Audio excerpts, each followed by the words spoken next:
రాజమౌళి గారు, మీకు ఇబ్బంది కలిగింది, మీ వీడియో రకరకాల చోట్లకి ఏదో ఇబ్బంది ఉండగలిగి మీరు రిలీజ్ చేయలేకపోయారు. ఎవరి కష్టాలు వాళ్ళకు ఉంటాయి, కాదనట్లేదండి.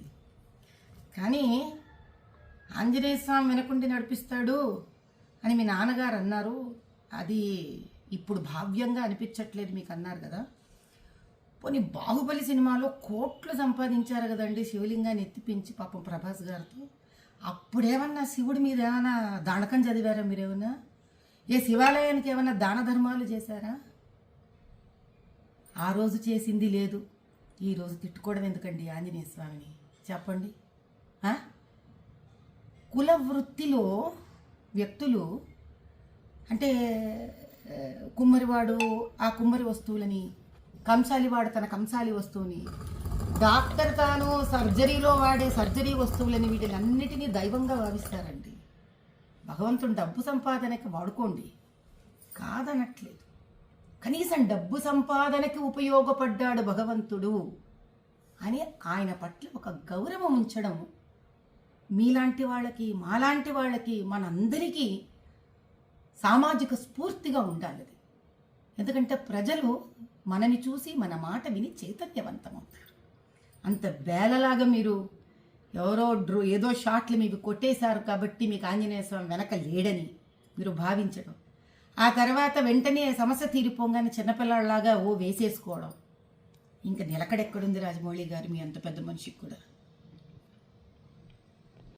రాజమౌళి ఒక వీడియో వైరల్ అవుతుంది. ఆ వీడియోలో ఆయన ఏం చెప్తుందంటే, నాకు హనుమంతు పైన విశ్వాసమే లేదు, మా అమ్మ నాన్నకి ఉన్నది కానీ నాకు లేదని ఆయన ఈ విధంగా మాట్లాడుతుండ్రు. ఎందుకు రవి? విశ్వాసం నీకు లేదు కానీ అదే ధర్మం పట్ల, అదే దేవుళ్ళ పట్ల మూవీస్ తయారు చేయాలి, కోట్లు రూపాయలు సంపాదించుకోవాలి. అసలేంది నీ ప్లాన్ ఏంది, నీ ఆలోచన ఏంది? అంటే ఆల్రెడీ ఇంకొక మూవీ తీస్తున్నావు వారణాసి, దాంట్లో మహేష్ బాబుకి తీసుకున్నావు. అంటే ఆ మూవీ ఎక్కువ ప్రచారం కావాలని నీ ఉద్దేశమా, లేక నిజమైన నువ్వు నాస్తికుడా? ఒకసారి డిక్లేర్ చేయి. అసలు నీ తప్పు కాదు, మా హిందువుల్లోనే ఒక తప్పు ఉన్నది. నీలాంటి ఫాల్టు డైరెక్టర్కి, ప్రొడ్యూసర్కి అసలు ఐడెంటిఫై మా హిందువులు చేస్తలేరు. నీకు ధర్మం పట్ల అభిమానం లేదు, మా దేవుళ్ళ పైన అభిమానం నీకు లేదు.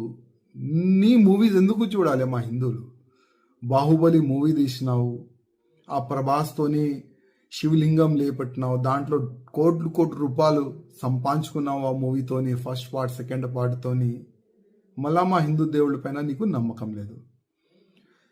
మా హిందువులకి ఒక మాట చెప్పాలంటున్నా, ఇది ఈ రాజమౌళిది ఇది ఫస్ట్ కామెంట్ కాదు. గతంలో కూడా భగవాన్ శ్రీకృష్ణ దాసులు అంటే ఉంటే కదా, 16,000 దాసులు కాదు లవర్ అని ఈ విధంగా ఆయన గతంలో కూడా కామెంట్ చేసిండు.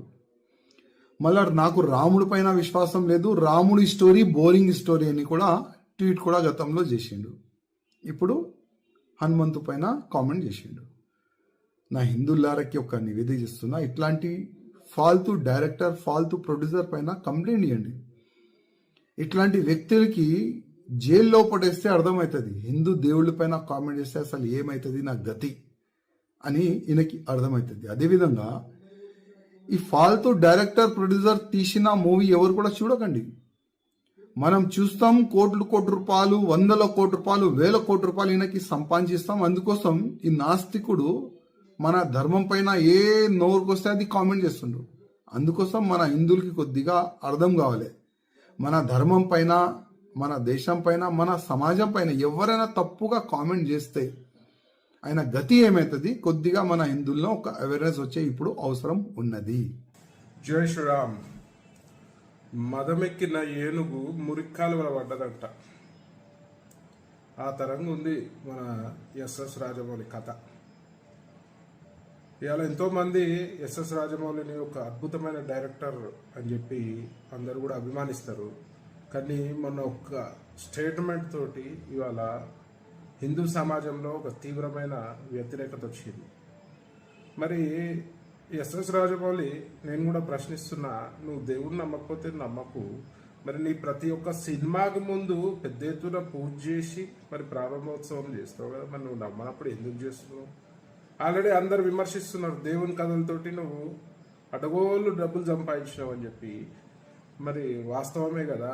మరి ఈ హిందూ సమాజం నీ యొక్క సినిమాలను చూడకపోతే ఓన్లీ నాస్తిక కుక్కలతోటే నువ్వు సినిమా చెయ్యి, ఓన్లీ నాస్తిక కుక్కలనే అలౌ చేయి నీ సినిమాలకి.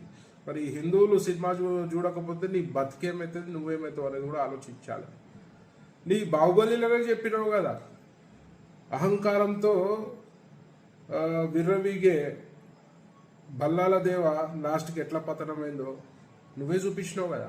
మరి అలా నువ్వు కూడా అదే అహంకార ధోరణితో పోతే మాత్రం నీ పతనం కూడా ఖాయమని చెప్పి ఈ సందర్భంగా తెలియజేస్తూ, మరి హిందువుల మనోభావాలని కించపరిచే విధంగా ఎవరైనా ప్రయత్నం చేస్తే మాత్రం బిడ్డ బాగుండదు.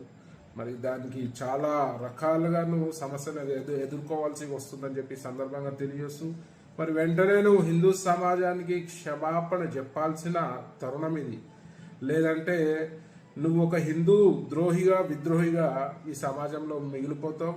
నీ ఎంత టాలెంట్ ఉన్నా కూడా పనిచేయదు. ఎందుకంటే ఒకసారి హిందూ సమాజం విద్వేషిస్తే నీ బ్రతుకు హీరో నుంచి జీరో అవుతుందని ఈ సందర్భంగా తెలియజేస్తూ వెంటనే నువ్వు క్షమాపణ చెప్పాలని చెప్పి నేను డిమాండ్ చేస్తున్నా.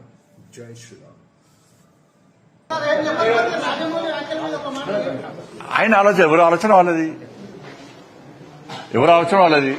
రేపు భవిష్యత్తులో ఆ దేవుడు కరుణించి ఆయన దేవుణ్ణి నమ్మే విధంగా ఆ దేవుని యొక్క కరుణా కటాక్షలు ఆయన మీద ఉండాలని కోరుకుంటున్నా. రాజమౌళి గారు నిన్ను నూరేళ్లు ఆయుర ఆరోగ్యాలతో సక్సెస్ అయ్యి ఆ అమ్మవారి ఆశీర్వాదంతో ముందుకు సాగాలని కోరుతున్నా. ధన్యవాదాలు.